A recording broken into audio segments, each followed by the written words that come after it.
Hello दोस्तों, मेरा नाम है इशिता और आज की कहानी शुरू होते ही हमें बताया जाता है कि फ्रांस में एक सुंदर शहजादा अपने आलीशान महल में रहता था। शहजादे के पास किसी भी चीज की कमी नहीं थी, लेकिन फिर भी वो बहुत ही खुदगर्ज था और वो गांव वालों से लगान वसूल करके अपने महल को खूबसूरत चीजों से सजाता था और महल में दावत पर वो सिर्फ हसीन और खूबसूरत लोगों को ही बुलाता था।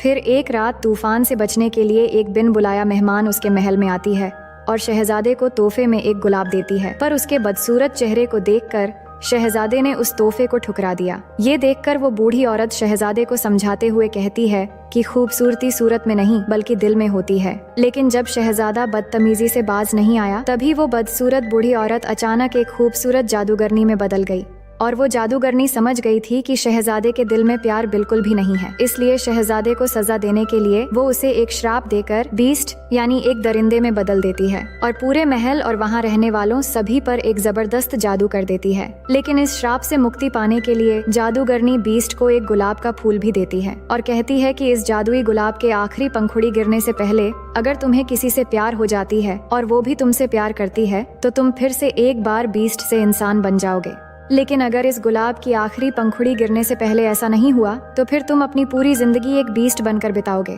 अब इसके बाद कई साल गुजर गए और उस शहजादे को कोई याद करने वाला नहीं रहा, क्योंकि जादूगरनी ने उसके अपनों के दिमाग से उसकी यादें पूरी तरह से मिटा दी थीं। इसके बाद हमें एक गांव दिखाया जाता है जो महल के पास में ही होती है और इसी गांव में एक लड़की रहती थी जिसका नाम था बेल। उसे किताब पढ़ना बहुत ही अच्छा लगता है क्योंकि कहानी उसकी एक अलग ही दुनिया है।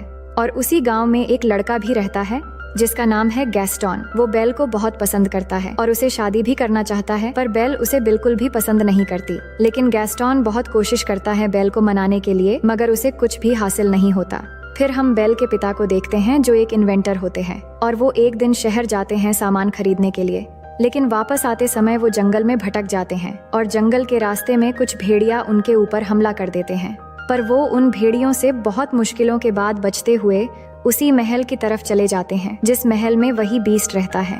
अब महल के अंदर आने के बाद वहाँ पर कोई भी नहीं होता, लेकिन यहाँ पर आग जल रहा होता है और खाने के टेबल पर बहुत सारा खाना भी रखा होता है, जिसे देखकर वो खाने लगते हैं। तभी अचानक उनके सामने एक कप आकर बातें करने लगता है, जिसे देखकर वो डर के मारे बाहर चले आते हैं और अपने घोड़ा लेकर वहाँ से जाने लगते हैं। तभी वहाँ एक पेड़ पर बहुत सारे खूबसूरत गुलाब देखकर उसमें से एक गुलाब को वो तोड़ लेते हैं, क्योंकि घर से आते समय बेल ने उन्हें एक गुलाब का फूल लाने के लिए कहा था। लेकिन तभी वहाँ पर बीस्ट आ जाता है और उन्हें पकड़कर बंदी बना लेता है, क्योंकि बेल के पिताजी ने गुलाब चोरी करने की कोशिश की थी। पर तभी उनका घोड़ा वहाँ से भागकर सीधे घर में चला आता है और बेल उसे देखकर समझ जाती है कि उसके पिता किसी मुसीबत में है। इसलिए वो घोड़े को साथ में लेकर अपने पिताजी को ढूंढने के लिए निकल जाती है और वो घोड़ा बेल को रास्ते दिखाकर उस महल के बाहर ले आता है। इसके बाद बेल महल के अंदर आती है और अंदर आते ही वहाँ पर रखे एक कैंडल स्टैंड और एक घड़ी आपस में बातें करने लगते हैं और कहते हैं कि देखो ये कितनी खूबसूरत लड़की है, ये शायद वही लड़की है जो हमें जादू से मुक्ति दिलाएगी। तभी बेल इन दोनों की बातें सुन लेती है और कहती है वहाँ पर कौन है, और थोड़ा सा घबरा जाती है क्योंकि वहाँ पर कोई भी इंसान नहीं था। इसके बाद वो कैंडल स्टैंड और घड़ी के पास आने लगती है और तभी उसे अपने पिता की आवाज सुनाई देती है।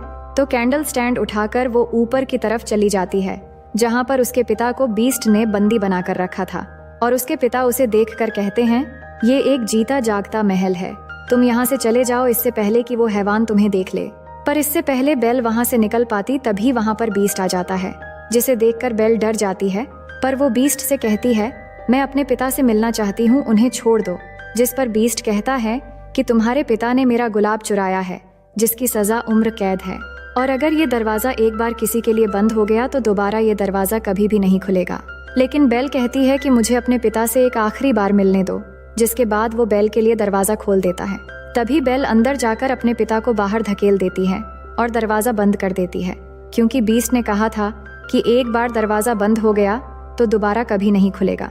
जिसके बाद बीस्ट बेल के पिताजी को कुछ न करके बाहर ले जाकर छोड़ देता है और बेल उस कैद खाने में ही रह जाती है। अब कुछ समय के बाद कैंडल स्टैंड आकर वो दरवाजा खोल देता है और बेल के सामने आकर बात करने लगता है, जिससे बेल डर जाती है।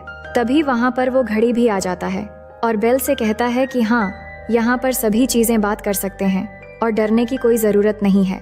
जिसके बाद वो बेल को अपने साथ चलने को कहते हैं।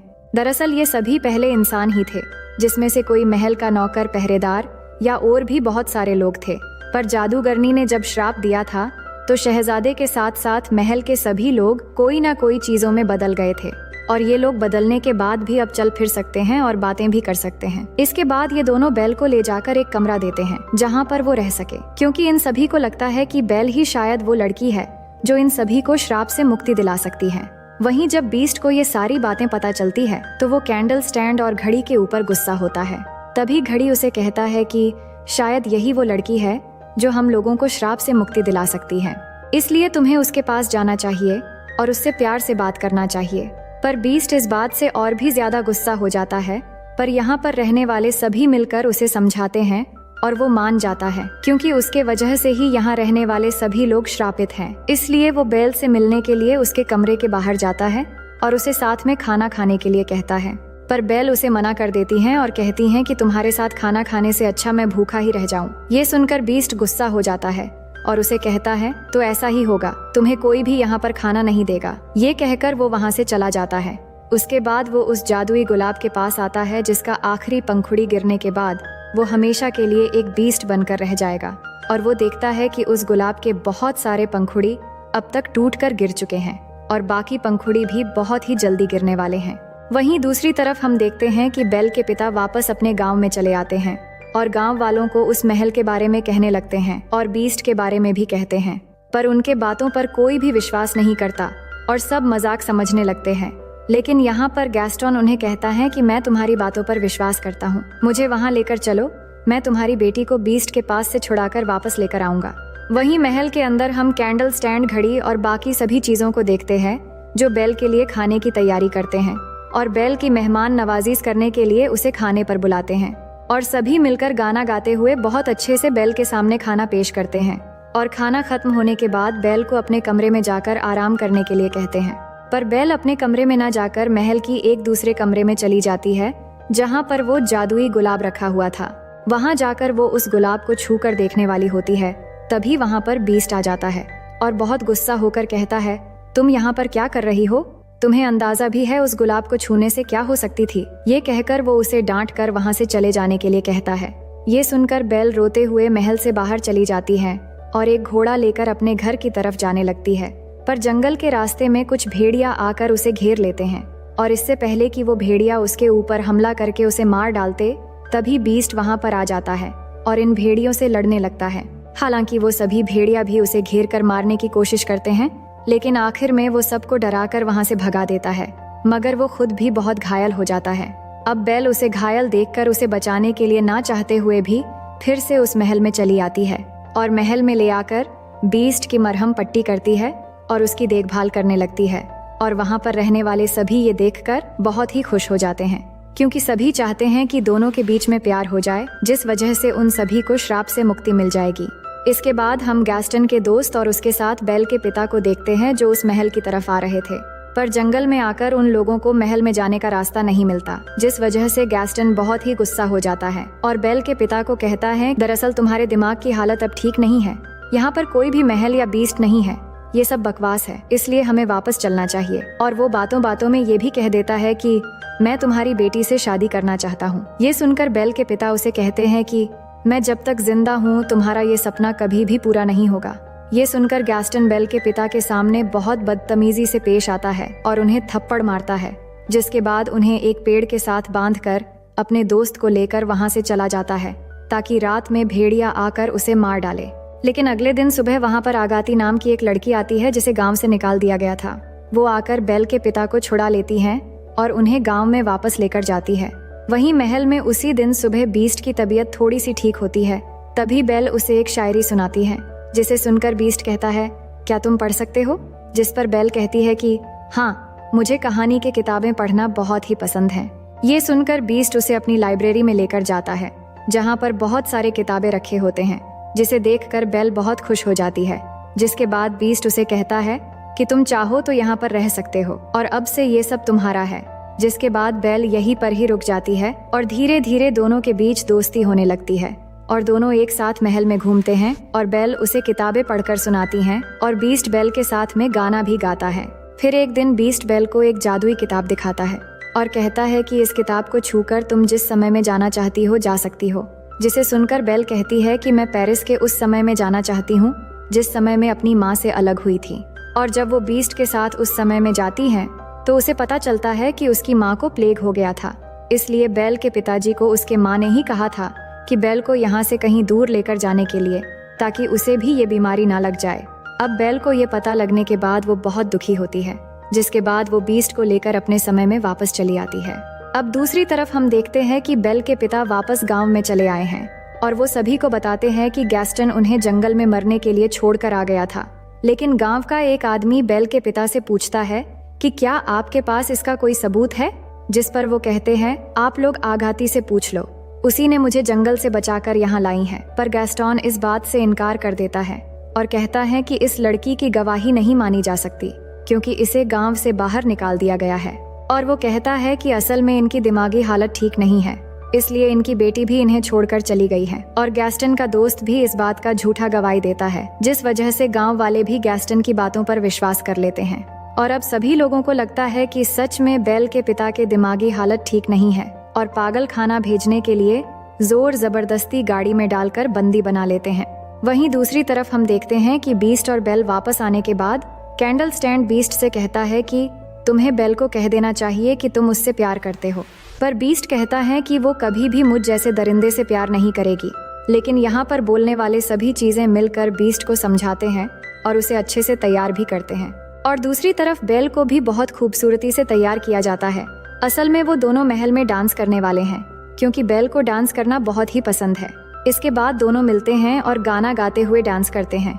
फिर डांस करने के बाद बीस्ट कहता है कि मैंने कई सालों के बाद डांस किया है और मैं इस एहसास को भूल ही चुका था।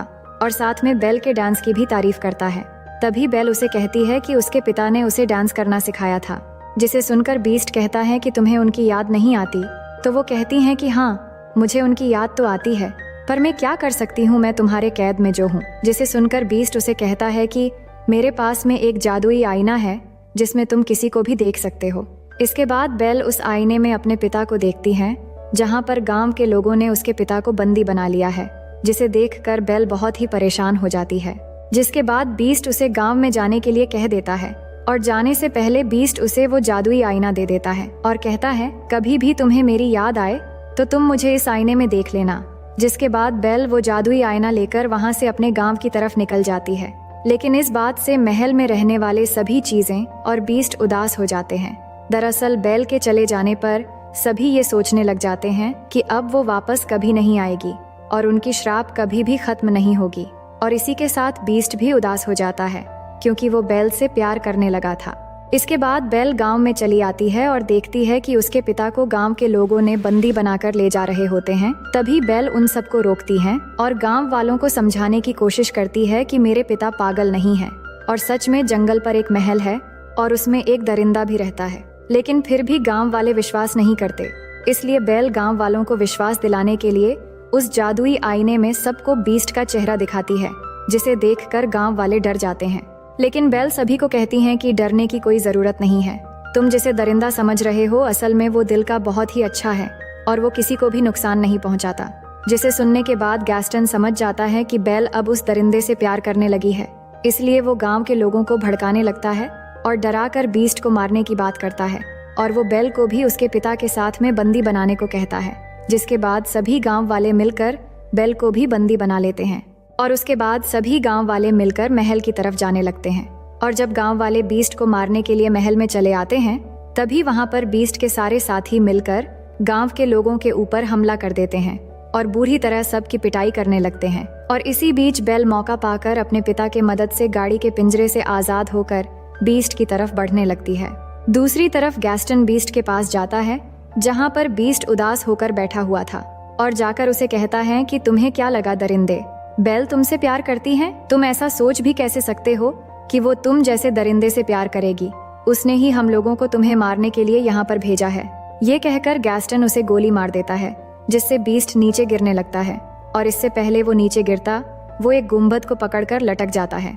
ये देखकर गैस्टन दूसरी बार गोली चलाने वाला होता है, तभी वहाँ पर बेल आ जाती है और गैस्टन के हाथ पकड़कर उसे रोकने की कोशिश करती है और इसी हाथापाई में गैस्टन नीचे गिर जाता है और उसका बंदूक भी नीचे गिर जाता है। और दूसरी तरफ बीस्ट भी ऊपर आने की कोशिश करता है और बेल उसे कहती है कि मैंने गांव वालों को रोकने की कोशिश की थी पर वो नहीं माने। और ये सुनकर बीस्ट वहाँ से गैस्टन के पास आता है और आकर उसका गला पकड़कर ऊपर उठा लेता है और उसे महल की नीचे फेंकने ही वाला होता है। तभी गैस्टन उससे माफी मांगने लगता है और कहता है मुझे छोड़ दो। तो बीस्ट उसे छोड़ देता है और कहता है सभी को लेकर यहाँ से चले जाओ। जिसके बाद बीस्ट बेल के पास जाने लगता है, लेकिन तभी गैस्टन बीस्ट के पीठ पर गोली मार देता है जिससे बीस्ट गिर जाता है। लेकिन गैस्टन भी जहाँ पर खड़ा था वो जगह भी अचानक टूट जाता है जिससे वो वहाँ से गिरकर मर जाता है। वहीं बीस्ट अपनी जिंदगी की आखिरी सांसें ले रहा था और बेल रोते हुए उसे कहती है कि अब मैं तुम्हें कभी भी अकेले छोड़कर नहीं जाऊंगी और अब सब कुछ ठीक हो जाएगा। बीस्ट कहता है कि अब मेरा जाने का समय हो चुका है। तभी गुलाब की आखिरी पंखुड़ी भी गिर जाती है और बीस्ट भी पूरी तरह से खामोश हो जाता है और उसके साथ में वहाँ पर जितने भी उसके साथी थे वो एक दूसरे से बात करते हुए एक एक करके वो भी हमेशा के लिए खामोश हो जाते हैं और बेजान हो जाते हैं। और यहाँ पर बीस्ट की ये हालत देखकर बेल बहुत ही दुखी हो जाती है और वो उसे कहती है कि मैं तुमसे बहुत प्यार करती हूँ। ये कहकर वो बीस्ट को एक किस करती है। तभी वहाँ पर आघाती आती है जिसे गाँव वाले ने निकाल दिया था और ये वही जादूगरनी थी जिसने शहजादे को श्राप दिया था। और जब वो देखती है कि बीस्ट को किसी से प्यार हो गया है और वो लड़की भी उससे प्यार करती है, तब वो अपने जादू से बीस्ट को फिर से वही खूबसूरत शहजादे में बदल देती है, जो देखकर बेल बहुत ही खुश हो जाती है और उसके पास आकर उसे किस करती है। और इसी के साथ ये पूरा महल भी श्राप मुक्त हो जाता है और फिर से एक खूबसूरत और आलीशान महल बन जाता है। और महल में जितने भी श्रापित चीजें जो कभी इंसान हुआ करते थे वो सभी धीरे धीरे अपनी असली रूप में आने लगते हैं और एक दूसरे से मिलकर वो भी बहुत खुश हो जाते हैं। इसके बाद महल में सभी गांव वाले भी आते हैं और महल के लोगों से मिलते हैं और शहजादा भी बेल को साथ लेकर सबके सामने आता है। और सब मिलने के बाद महल में फिर से वही खुशी का माहौल लौट आता है और सब मिलकर गाना गाते हुए डांस करने लगते हैं। और इसी हंसी खुशी के साथ ये मजेदार कहानी यहीं पर खत्म हो जाती है। तो दोस्तों, कहानी पसंद आई तो वीडियो को लाइक कर देना और ऐसे ही मजेदार कहानियाँ देखने के लिए चैनल को सब्सक्राइब कर लेना।